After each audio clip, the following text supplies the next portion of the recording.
Привет, ребята! Вчера, 16 июля, Blizzard выкатили обновление игры Diablo Immortal, и вместе с этим обновлением они запустили классное событие как бонус для игроков.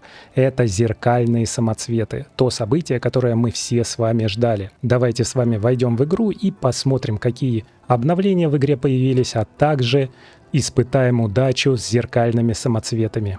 И вот, ребят, мы вошли в игру, и перед тем, как пробежать древний портал, давайте разберемся с вами с основными функциями, которые появились в игре после обновления. Я делал краткий предварительный обзор этого обновления. Вот здесь вы увидите ссылочку на него в углу экрана, если вы смотрите с компьютера или со смартфона. Ну, давайте мы с вами пройдемся поподробнее. И первое у нас раздел избранного для эмодзи. Например, когда мы хотим что-то написать, нажимаем эмодзи, у нас появилась такая кнопочка избранная, куда я уже добавил одну эмодзи. А у нас действительно было очень много особых эмодзи. Вы видите, что список довольно длинный, и найти нужную было не так легко, поэтому эта функция реально очень хорошо заходит. Можем выбрать какую-нибудь такую, и когда мы захотим отправить, мы просто выбираем избранное и отправляем ее в область. Также интересное обновление коснулось ранга теней. Если мы зайдем в раздел «Тени» и посмотрим в раздел «Рейтинг», то теперь, когда мы повышаем наш рейтинг, у меня уже самый максимальный, шепот 4, нам не нужно будет идти в шепчущий двор и получать благословение. Это тоже очень удобно, потому что вот эти походы в шепчущий двор, они забирали много времени, и это было, конечно, не так прикольно. Сейчас это можно будет сделать прямо отсюда. И, ребята, если кто-то этим пользовался, напишите, пожалуйста, в комментариях, все ли работает так, как заявляют разработчики. Ну и также разработчики уравняли урон бессмертных и теней в матчах PvP и в матчах с сопровождением против других игроков, когда вы сражаетесь. И вот этот вот баф урона, который вы качаете, когда развиваете себя как тень, он отличался от сервера к серверу, потому что на некоторых серверах мог завершиться цикл, и у этих игроков урон был сброшен, когда они заходили в PvP-матчи, у них, соответственно, был очень низкий баф. Вот. Сейчас он уравнен по максимуму для всех игроков, плюс 16%. Я считаю, что это очень хорошее дополнение, и PvP-бои станут более справедливыми. Следующее обновление касается фамильяров. В одном из своих предыдущих роликов, где я описывал, как максимально эффективно качать свои второстепенные статы в святилище Ибн-Фахта, я попытался поменять свой билд на PvP, чтобы посмотреть его второстепенные статы. И у меня это не получалось. По заявлению разработчиков, это теперь возможно. Возможно не только это, но и разбор предметов, и также их идентификация. Давайте посмотрим, возможно ли это сейчас. И вот мы в святилище, и давайте посмотрим, что умеет наш фамильяр. А наш фамильяр не умеет менять шаблоны до сих пор. Не знаю, ребят, посмотрите, как работает у вас эта функция, если у вас в вузах есть фамильяры, которые умеют распознавать снаряжение, разбирать его, а также менять шаблон. Но у меня доступен только разбор снаряжения, и идентификация. Очень странно. А давайте, ребят, проверим функцию разбора снаряжения и смены шаблона в шепчущем дворе. Для этого мы купим несколько предметов экипировки у Якина, да, вот здесь. Вот мы подошли к Якину. Давайте у него купим немножечко экипировочки. Да, это, кстати, можно делать для того, чтобы получать какие-то легендарки. Правда, здесь очень редко выпадает что-то стоящее. Но смотрите, к силе воли, к силе. И здесь есть магическое свойство дальность. Ну ладно. В общем, мы покупаем немножечко предметов и идем в шепчущий двор. Вот, ребят, мы пришли в шепчущий двор, и раньше здесь нельзя было ни разбирать, ни идентифицировать экипировку. Давайте посмотрим, что можно сейчас. И сейчас здесь можно и менять шаблон. А, по-моему, шаблон здесь и так можно было менять, да?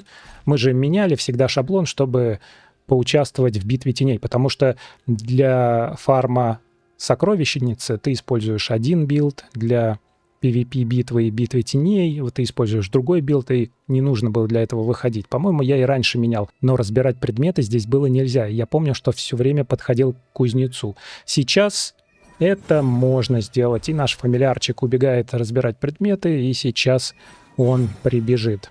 В общем, ребят, функция как-то работает неполноценно. Что вы об этом думаете, напишите, пожалуйста, в комментариях. Ну и, конечно же, ребят, в этом обновлении бафнули друида. У него теперь увеличенный урон, а также появилось много новых легендарок. Я не играю за друида, поэтому кто из вас играет за друида, напишите в комментариях, как вам друид после этого обновления. Еще одна интересная функция, которую добавили в этом обновлении, это индикатор дебафа в PvP. Я честно признаюсь, что вчера я немножечко играл в PvP и дошел до золота 3, но я не видел никакой специальной иконки дебафа. Может быть, среди матчей, в которых я принимал участие, не было тех, кто меня дебафил, но меня очень жестко там везде контролили. Правда, я использовал отрыв, который дает невосприимчивость к контролю. Но напишите, пожалуйста, в комментариях, если кто-то из вас увидел эту иконку дебафа в PvP-боях, как она вообще выглядит. Ну и, конечно же, очень интересная функция для новичков. Это автоматическое возрождение, когда ты сражаешься с боссами. Например, ты идешь рейд с сильными игроками в адский реликварий, и тебя там сразу же ваншотят, ты возрождаешься, потом тебя опять ваншотят, и, в общем, ты лежишь, и тебя забывают возродить. Это была большая проблема. Сейчас ты, по идее, должен возрождаться автоматически, как только сильные игроки победят босса. Если кто-то уже испытал это, а сегодня четверг, и капы адского реликвария сброшены, напишите, пожалуйста, удавалось ли вам возродиться автоматически, или вы продолжали лежать. Ребят, вкратце это основные обновления, которые появились в игре. Ну давайте теперь перейдем к самому главному. Это испытаем удачу в зеркальных самоцветах в древнем портале. Для этого мы зайдем в древний портал и посмотрим, что же это за событие. Зеркальные самоцветы.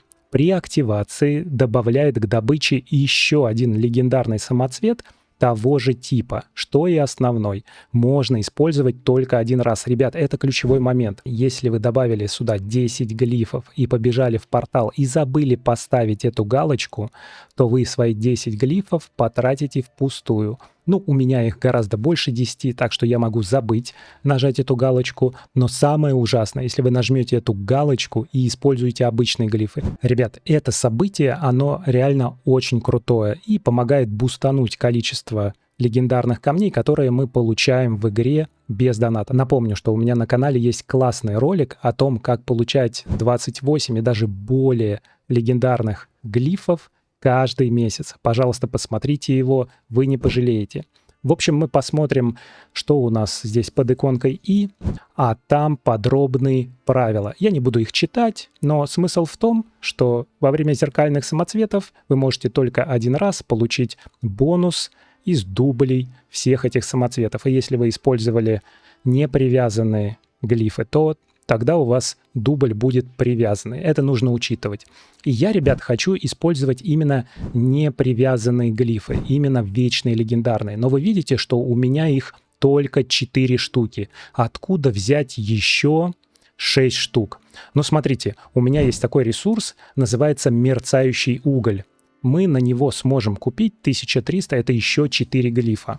4 у нас плюс 4 будет 8 глифов. Еще 2 я могу купить за вечные сферы. Они у меня тоже накопились, потому что я недавно купил благословение изобилия, а там дается сразу же 600 сфер.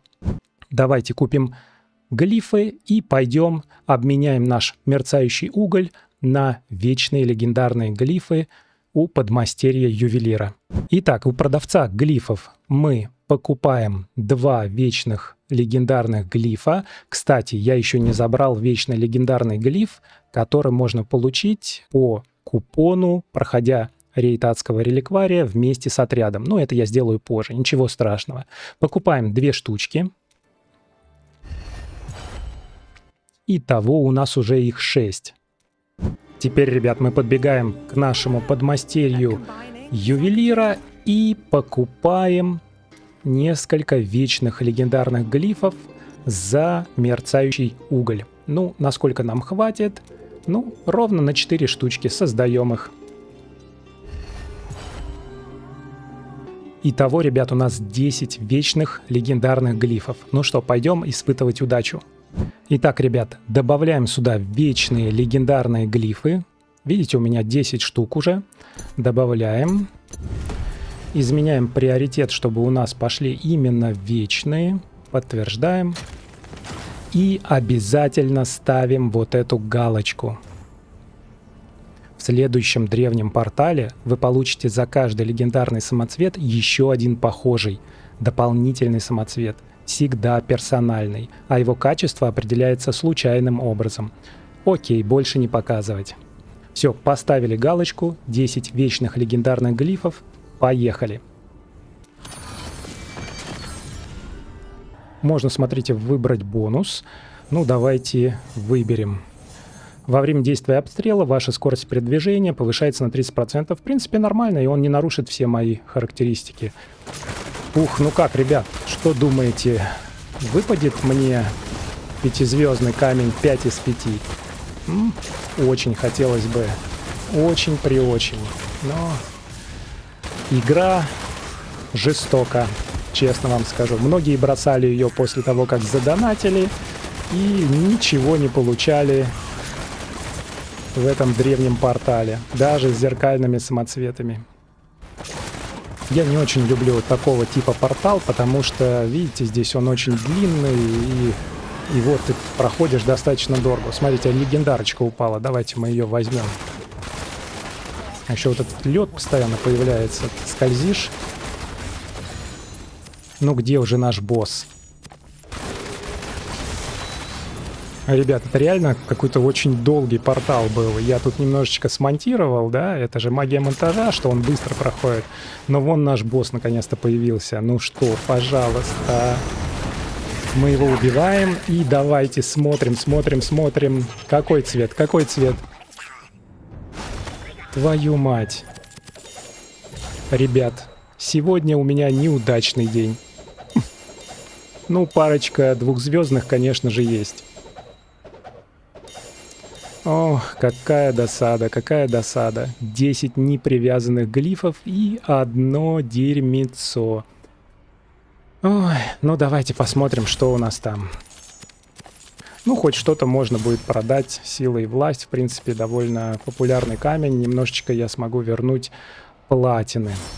И что у нас здесь? О, всего лишь 4 двузвездных и мусор. Ну, будет кормом.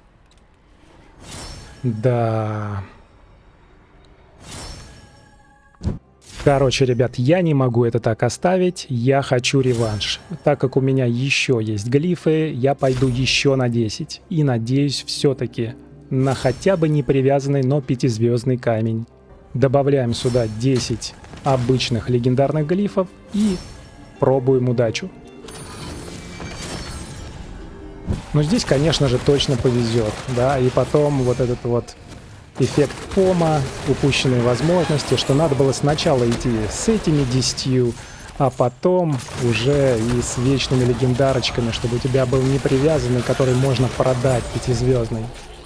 Потому что если выпадает какой-то отстой, ты его всегда можешь продать за достаточное количество платины.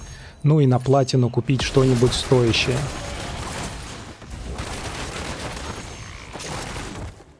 Так, и вот у нас появился боссик. Давайте посмотрим, что он нам принесет. Бау! Ну и что, здесь будет белый свет? Да, здесь будет белый свет. Но самый будет кайф, если будет 2 5-звездных. Ядро молнии и... Что там? Что там? Что там выпало? Ну давайте их все подперем. Отдающая эхом тень. Это когда ты двойника создаешь. Ну, я такие камни не собираю, ребят, но... Вы знаете, все равно хорошо. Все равно хорошо, даже несмотря на то, что я его не собираю, это 32 силы самоцвета для прокачки наших камней. Матч-реванш удался. В общем, ребят, я закончил свое событие зеркальных самоцветов без удачи, к сожалению. Мне выпали только двухзвездные и однозвездные камни. Кстати, напишите в комментариях, если вы уже прошли зеркальные самоцветы и вам выпал пятизвездный камень, то какой? Мне очень интересно будет это узнать. Да, а еще же я могу испытать эту удачу со своими твинами, ведь у меня есть буря, некромант и волшебница. И я помню, что у каждого из них есть по 10 плюс легендарных глифов, обычных глифов. В общем, можно будет попробовать испытать удачу и с ними. Ну а если вам понравился этот ролик, пожалуйста, поставьте лайк и оформите подписку. А мы с вами увидимся в следующем видео.